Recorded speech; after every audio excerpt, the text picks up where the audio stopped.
मित्राणि नमः संस्कृता संस्कृत वाणी गंगा चैनल पर मेघदूत के श्लोकों की व्याख्या चल रही है। क्लास काफी लंबे समय से बंद था, तो अभी तक हमने 49 श्लोकों तक की चर्चा की थी। आज हमारा 50वां श्लोक है और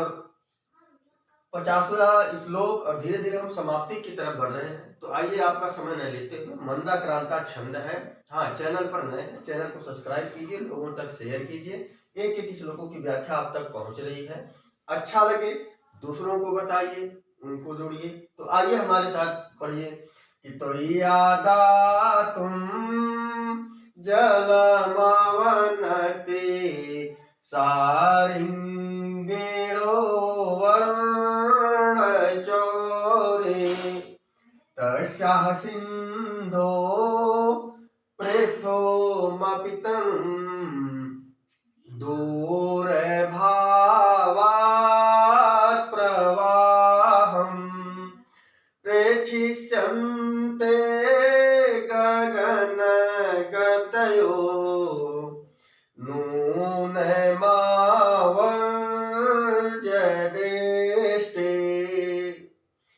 एकमोक्ता गोळम्युभुवः एकं मोक्ता गोळम्युभुवः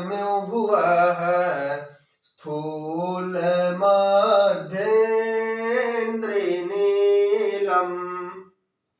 तो इस श्लोक में बताया गया कि हे मेघ, जब तुम उस चर्मवती नदी का जल लेने के लिए उतरोगे, हे मेघ जब तुम उस चर्मवती नदी का जल लेने के लिए उतरोगे तो उस समय आपकी शोभा कैसे दिखाई पड़ेगी। इस श्लोक के माध्यम से बताया गया कि सारिंगिण वर्णचोरई, कि भगवान श्री कृष्ण के रंग को चुराने वाले, या वर्णचोरई, वर्ण माने रंग, चोरे माने चुराने वाले, या भगवान श्री कृष्ण के समान रंग वाले। तो सारिंगिण वर्णचोरई, सारिंगिण वर्णचोरई तोई, कि भगवान श्री कृष्ण के सावले रंग को चुराने वाले, तोई तुम्हारे आदातुम, दा माने देना, देने का अर्थ में, दातुम देने का अर्थ में, आदातुम आ है, दा धातु है, तुम प्रत्यय लगा हुआ है। तो त्वयि तुम्हारे, और जलम जल को, आदातुम ग्रहण करने के लिए, अवनते जब तुम नीचे झुकोगे, अवनते माने जब लंबित होगे, जब नीचे झुकोगे। एक बार फिर से देख लो कि सारिंगिण भगवान श्री कृष्ण के वर्णचोरई रंग को चुराने वाले, सांवले रंग को चुराने वाले, त्वयि तुम्हारे, जलम जल को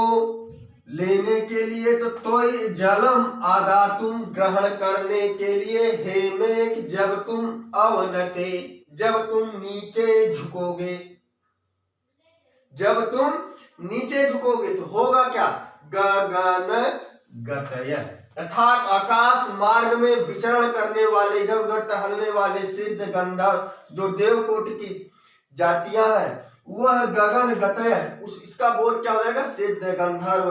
किन्नर आदि जो देवकोट की जातियां हैं, वह आकाश मार्ग में ही विचरण करते हैं। और जब तुम उस चर्मवती नदी का जल लेने के लिए, ग्रहण करने के लिए नीचे झुकोगे, तो आकाश मार्ग में जो सिद्ध गंधर्व किन्नर आदि जो देवकोट की जातियां हैं, तो गगन गतयो आकाश में विचरण करने वाले सिद्ध गंधर्व आदि, पृथुमपि तुम्हारे विशाल स्वरूप को, पृथुम माने विशाल होने पर भी, तुम्हारा जो ये विशाल स्वरूप है वह दूरा भवात, दूर भवात माने दूर होने के कारण, तनुम पतले दिखाई पड़ोगे। जो वह चर्मवती नदी बह रही है वह बहुत विशाल क्षेत्र में बह रही है, लेकिन जब गगन से, आकाश मार्ग से या आकाश में विचरण करने वाले सिद्ध गंधर्व आदि जो देवकोट की जातियां हैं, तुम्हें विशाल होने पर भी, तुम्हारा स्वरूप विशाल है, पृथुमपि दूर भवात तनु, तुम्हारा विशाल स्वरूप होने पर भी दूर से, दूराभावात, दूर से तुम्हें देखने पर तुम्हारा तनुम कृष्णा होगा, दुबलापन अर्थात पतला दिखाई पड़ेगा, क्योंकि वह आकाश मार्ग से देख रहे हैं। जब तुम्हें वह आकाश मार्ग से देखेंगे तो होगा क्या कि तस्याह सिंधो, तस्याह सिंधो अर्थात उस सिंधु नदी की प्रवाहम, धारा को या उसके प्रवाह को, तो तस्याह सिंधो, उस सिंधु नदी की, तो सिंधु नदी नहीं है, कभी कभी यहाँ हम लोग बझ जाते हैं, एक लाइन दे देगा कि तस्या सिंधु पृथ्मप तनुम दूरा भवात प्रवाहम से तस्या सिंधु से किसका बोध हो रहा है, सिंधु नदी भी ऑप्शन में रहेगा। तो अधिकतर लोग मार देंगे कि सिंधु का रूप चलाकर सिंधु बना दिया, नहीं, तस्या सिंधु से चर्मवती नदी का बोध हो रहा है कि उस चर्मवती नदी के प्रवाह को, उस चर्मवती नदी के प्रवाह को नूनम आवर्ज दृष्टि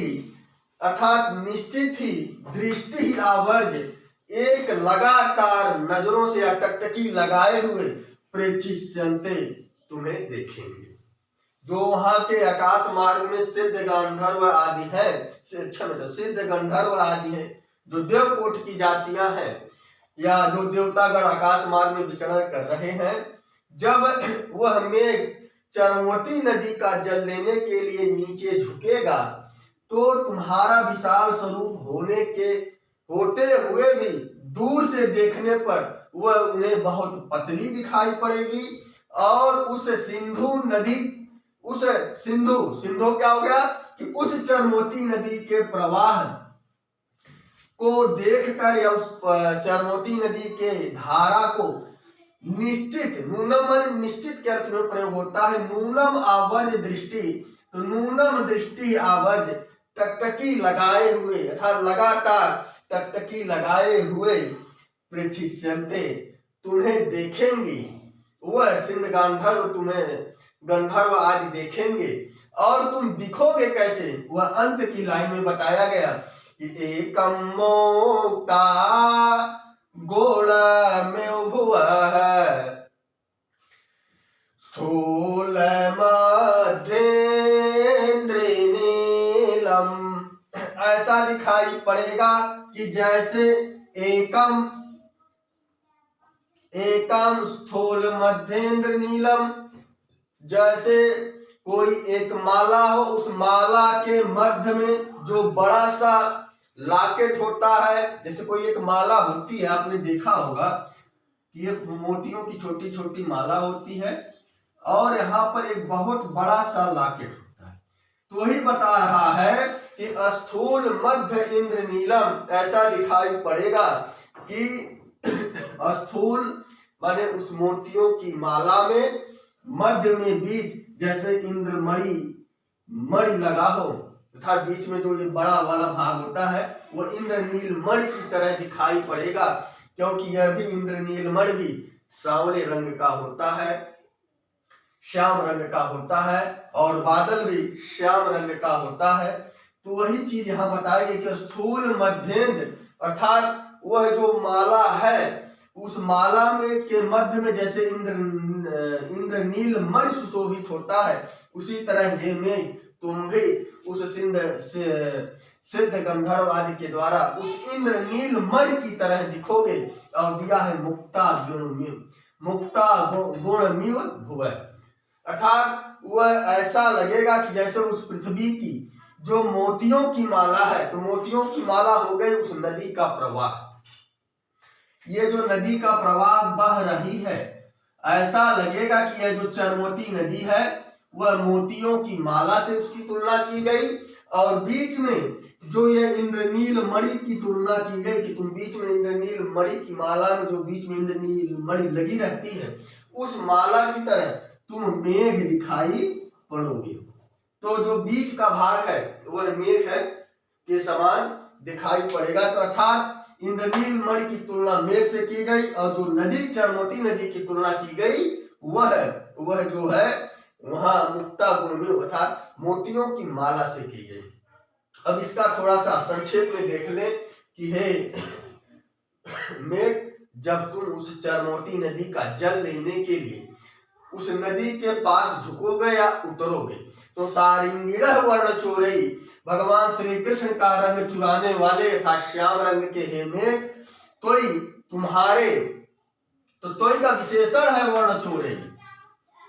तो तोई तुम्हारे जल लेने के लिए अदातुम ग्रहण करने के लिए अवनते, जब तुम उस नदी में उतरोगे तो जो गगन गतय है, जो आकाश में विचरण करने वाले देवकोट की जातियां हैं, वह जब तुम्हें देखेंगे तो पृथ्वी भी तुम्हारा विशाल स्वरूप होगा। उस नदी धारा क्षेत्र का बहुत विशाल स्वरूप होगा, लेकिन दूरा भवान, दूर से देखने पर वह तुम्हें बहुत पतली नजर आएगी। तो ऐसा लगेगा जैसे कोई माला पृथ्वी पर पिरोई हो, वह दिया है, ऐसा लगेगा कि पृथ्वी पर कोई जैसे माला पिरोई गई हो, और उस माला के बीच में जो इंद्रनील मणि था, इसका भी हम क्लियर कर देते हैं कि गगनगत हो, आकाश में विचरण करने वाले जो देव कोट की जातियां हैं, सिद्ध गंधर्व किन्नर आदि हैं, वह तुम्हारे विशाल शरीर को दूर से देखने पर वह तुम्हें पतली दिखाई देंगी। तस्याह सिंधो, उस चर्मवती नदी का प्रवाह एक तदिया है, नूनम माने निश्चित ही, दृष्टि ही आवर्जे, एक टकटकी लगाकर देख प्रेक्षिष्यन्ते, तुम्हें देखेंगे। और देखेंगे क्यों, यही बात बताई गई कि वह सिद्ध गंधर्व आदि जो है तुम्हें देख क्यों रहे हैं। ऐसा लगेगा कि जब वह आकाश मार्ग के नीचे ऊपर रहेंगे और मेघ जब तुम पानी लेने के लिए उतरोगे तो ऐसा लगेगा कि जो यह देवकोट की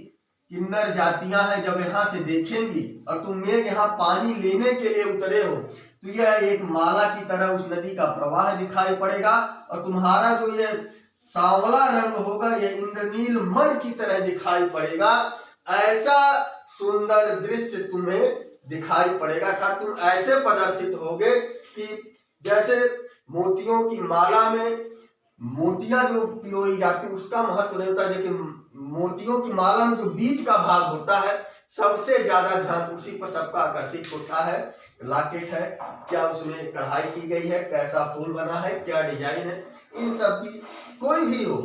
वह मेन लॉकेट पर ही ध्यान जाता है। उसी तरह उस सिद्ध गंधर्व आदि की भी है, आपके ऊपर दृष्टि पड़ेगी, ऐसा लगेगा कि जैसे उस पृथ्वी की माला के समान बीच में जैसे इंद्रनील मणि होता है, मोतिहार या जो मोतियों की माला होती है, बीच में जो बड़ा सा लॉकेट होता है, वह उसी तरह तुम भी उस सिंध गंधर्व आदि को नजर आओगे। क्लियर हो गया। तो यहाँ पर तो का हमने विशेषण बताया, वर्ण चोरई है।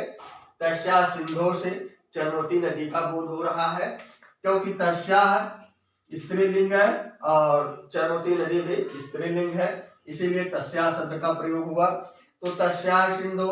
गगनगतयो, आकाश में विचरण करने वाले,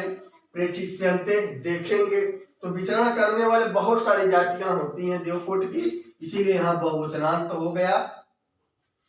और अवनते माने झुकने पर या लंबित होने पर या लंबमान होने पर। और सारिंगिण दिया है, भगवान श्री कृष्ण का बोध हो रहा है, तोई का विशेषण है। वर्ण चोरई जो है तोई का विशेषण है कि तुम्हारा कैसा रंग है, अर्थात भगवान श्री कृष्ण की तरह श्यामली रंग वाले हो।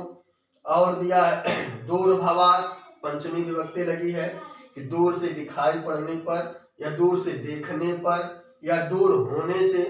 दूर भवार में तुम्हारा भाव क्या है कि तुम बहुत दूर हो उस किन्नर और यक्ष गंधर्व, इसलिए तुम उन्हें पतले दिखाई पड़ोगे। और दिया है कि यहाँ पर पृथ्वी विशाल भी माने भी तरुण जो है कृष्णा का बोध करा रहा है। दृष्टि ही